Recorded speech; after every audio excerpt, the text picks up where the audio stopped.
So it's good to get a little bit of practice with some trig examples.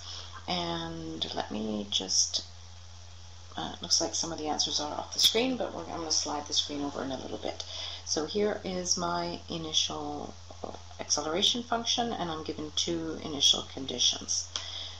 And that makes sense because I'm going to have to integrate twice in order to get the position, the displacement function. So the velocity, integrating this function here, the biggest mistake students make is making mistakes with the signs, so be careful with those, and don't forget your integration constant.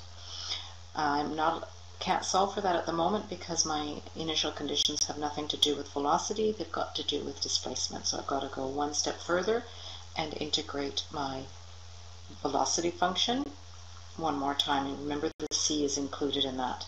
And that's why we've got a ct, and I'm going to introduce another d.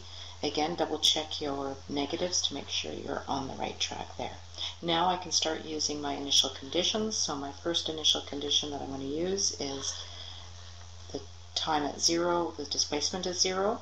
Plugging in 0, the sine of 0 is 0, and the cos of c times 0 is 0. So that allows me to calculate what d is. And then I'm going to use my second condition. 2 pi, at 2 pi, the displacement is 12. And I'm going to slide my graph over here a little bit now. There we go. So I'm plugging in 12 into my velocity function, and that allows me to simplify. This sine of 2 pi is 0, and cos of 2 pi is 1. So that's why this becomes negative 3. And I subtract 3 from both sides, so that's where the 9 comes from. Then I add 3, get back to 12 again, and I divide by 2 pi to get my c. And so my final displacement function is right here.